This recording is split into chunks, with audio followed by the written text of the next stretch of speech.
कौमी असम्बली से इस्तीफा और बाद में रावलपिंडी में जलसे के दौरान सूबाई असम्बलियां तोड़ने का ऐलान करके इमरान खान ने अपनी और तहरीक इंसाफ की सियासत को ऐसी बंद गली में पहुंचा दिया है जहां सिर्फ अंधेरा ही अंधेरा है। इस गली से निकलने का कोई रास्ता है, ना ही वापसी की कोई गुंजाइश मौजूद है। शुरू में किसी से मशवरे के बगैर एक रस्मी कार्रवाई और एक खत के जरिए कौमी असम्बली से इस्तीफों का ऐलान और बाद में किसी को एतमाद भी लिए बगैर असम्बलियां तोड़ने का फैसला इमरान खान के गले की हड्डी बन चुका है। सूबाई असम्बलियां दो दिन से ही मौजूद थे, लेकिन अब अचानक से कौमी असम्बलियों से दोबारा मुस्ताफी होने के फैसले पर भी इमरान खान को हजीमत उठाना पड़ रही है। इमरान खान कौमी असम्बली से इस्तीफों और सूबाई असम्बलियां तोड़ने की रट तो मुसलसल लगाए हुए हैं, लेकिन वो इसमें भी मकमसे का शिकार है क्योंकि 37 के करीब एमएनएज नहीं चाहते कि वो इस्तीफा दें।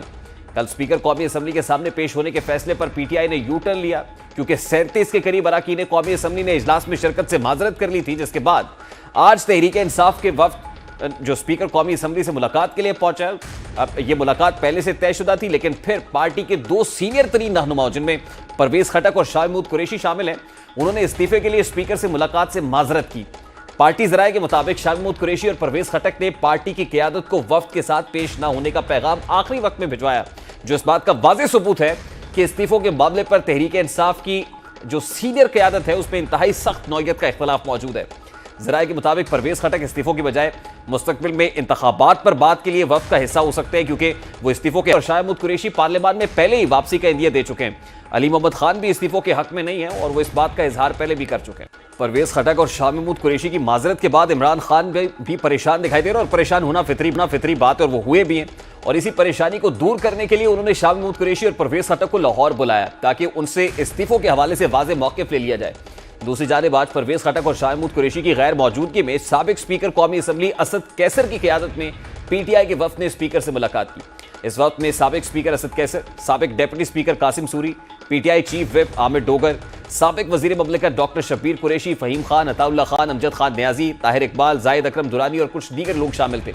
लेकिन ये मुलाकात भी नतीजा खेज साबित नहीं हो सकी क्योंकि स्पीकर कौमी असम्बली ने इज्तिमाई इस्तीफे मंजूर करने से इनकार किया, जबकि तहरीक इंसाफ की जानिब से इज्तिमाई इस्तीफे मंजूर करने पर इसरार बरकरार रहा और कहा जाता रहा कि कानून और आइन के मुताबिक कौमी असम्बली नशस्तों से इस्तीफे दे चुके हैं जिनको साबिक डेप्यूटी स्पीकर मंजूर कर चुके हैं। अब इस्तीफों की तस्दीक का अमल नहीं, मामला इलेक्शन को भेजने का है। अब इलेक्शन कमीशन को मामला जाए, जबकि जराये के मुताबिक स्पीकर कौमी असम्बली ने एक बार फिर पीटीआई को ऐवान में आने की दावत देते हुए मशवरा दिया है कि इंतखाबात में कुछ माह रह गए, पार्लियामान में आकर अपना किरदार अदा करें। इस्तीफों की तस्दीक के हवाले से आईने पाकिस्तान और कौमी असम्बली के कवायद व ज़वाबित के मुताबिक फैसला किया जाएगा। और मुलाकात में मीडिया से बात करते हुए पीटीआई वफ्द की क़यादत करने वाले असद कैसर ने मौक़िफ़ अपनाया कि ये इस्तीफे इसलिए मंजूर नहीं कर रहे क्योंकि इलेक्शन से भाग रहे हैं। जिस तरह 11 अरकान के इस्तीफे कबूल किए, इसी तरह बाकी अरकान के इस्तीफे भी मंजूर किए जाने चाहिए। स्पीकर साहब के सामने अपना मौक़िफ़ रखा, हमने उसको बताया कि सबसे पहले बात तो यह है, ऑलरेडी कासिम खान सूरी जब स्पीकर थे तो इन्होंने एक प्रोसेस मुकम्मल किया था, उसको साइन कर चुके थे। इसके बावजूद स्पीकर साहब ने जो है ना वो रोके रखे जो कि गैर कानूनी है। तो हमने उससे पूछा स्पीकर साहब से कि क्या ये जो हमारे 11 एमएनएज ये जो आप लोगों ने डिनोटिफाई की थी, क्या वो आपके पास आए थे? क्या उसने आपके पास जो है ना कोई रिटर्न में दिया था? उसके पास कोई जवाब नहीं था। कहते हैं कि स्पीकर साहब का ये फैसला जो है ना बायस्ड है। वो बायस इसलिए है कि एक तरफ आप फैसला करते हैं कि मुझे सारे के सारे आ जाए मेरे सामने जो है ना हैंड राइटिंग पे दे दे, और दूसरी तरफ जो है ना आप फिर 11 लोगों की रिजिग्नेशन मंजूर करवाते हैं। इस पार्लियामेंट का तारीख में नहीं हुआ है। हमने इससे मुतालिबा किया है कि देखिए हम तमाम लोग, शाह महमूद कुरैशी साहब उस दिन खड़े हो गए, उसने फ्लोर पे कहा और तमाम एमएनएज जो है ना उसके साथ इकट्ठे खड़े हो गए। उन्होंने एलानिया कहा कि हम अपनी सीट से रिजिग्नेशन दे रहे हैं, आप इसको एक्सेप्ट करें।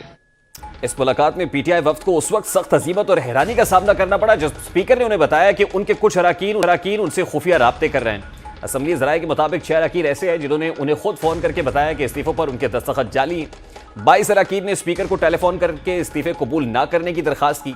जुबैदा जलाल, गुलाम बीबी भरवाना, गुलाम मोहम्मद लाली ने ईवान के हाजिरी रजिस्टर में मुसलसल हाजिरी लगाई है, जबकि नवाज इलाही और तालिब नकई ने स्पीकर को छुट्टी की दरख्वास्त दे रखी है। और उन्हें राब्तों की वजह से स्पीकर राजा परवेज अशरफ ने वफ्द को वाजे किया कि आइन और कानून के तहत एक साथ इस्तीफे कबूल नहीं किए जा सकते। हर रुकन को अकेले तस्दीक के लिए आना होगा और यकीनी बनाएंगे कि किसी पर इस्तीफे के लिए दबाव ना हो। मुलाकात के बाद स्पीकर राजा परवेज अशरफ ने भी मीडिया को इस बात से आगाह किया और कहा कि आर्टिकल 64 के तहत इस्तीफा हाथ से लिखा हुआ होना चाहिए, जिसके बाद स्पीकर को इन अरकान से मुलाकात अलग-अलग करनी चाहिए, जिसे जाना है जा सके, उस पर कोई दबाव नहीं है। और पीटीआई के मुताबिक कानून साजों ने उसे रुजू किया और कुछ अरकान ने छुट्टी की दरखास्तें भी दे दी हैं। राजा परवेज अशरफ ने इस मुलाकात के बाद क्या मौक़िफ़ अपनाया, जरा वो भी आपको दिखाता हूं।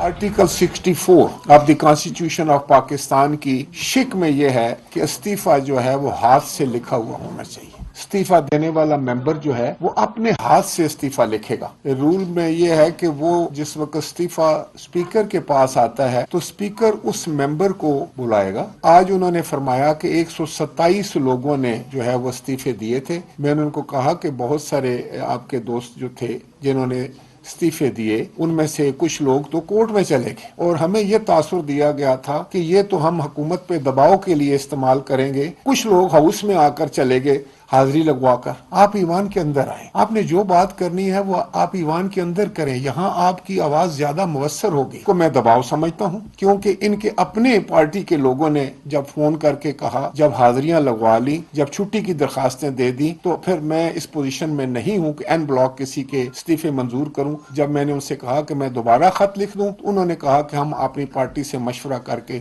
फिर आपसे बात करेंगे। आज कराची की एहतसाब अदालत के पास सिंध असम्बली के स्पीकर आगा सिराज दुरानी ने भी इस्तीफे और असम्बलियां तोड़ने की कवायद के हवाले से बात की और कहा कि असम्बलियां 5 साल के लिए होती हैं, इन्हें तोड़ने के लिए वजूहात चाहिए होती हैं। जो मेंबरान असम्बली तोड़ने की करारदाद लाते हैं, स्पीकर उन्हें अपने चैम्बर में तलब करता है। मेंबरान की वजूहात लिखकर देने के बाद असम्बलियां तोड़ने का फैसला होता है। अब कौमी असम्बली से इस्तीफों का मामला तो उलझा हुआ है ही, लेकिन इसके अलावा भी कुछ आदाद शुमार हैरान कुन है, क्योंकि कौमी असम्बलियों से इस्तीफों की जो तादाद बताई जा रही है, इसके आदाद शुमार गलत है। तहरीक इंसाफ के मुताबिक 155 अरकान के इस्तीफे मंजूर होने चाहिए, लेकिन पीटीआई के ऐवान में अरकान की तादाद 155 से कम होकर 116 रह गई है, क्योंकि पीटीआई के मुनहरिफ 21 अरकान है। ऑपोजिशन बेंचेस पर वो बराजमान है इस वक्त, जबकि तहरीक इंसाफ के 3 अरकान ने इस्तीफे दिए ही नहीं। इमरान खान की 7 नशस्तों समेत महमूद मौलवी, नदीम ख्याल खान, शानदाना गुलजार के हल्फ ना लेने पर पीटीआई की 10 नशस्तें ताहाल खाली हैं। पीटीआई अरकान अब्दुल शकूर शाद और मियां मोहम्मद सुमरो की रुकनीत का मामला अदालत में ज़ेर इल्तवा है, जबकि इमरान खान की नाअहली पर 3 नशस्तें पहले से ही खाली हैं।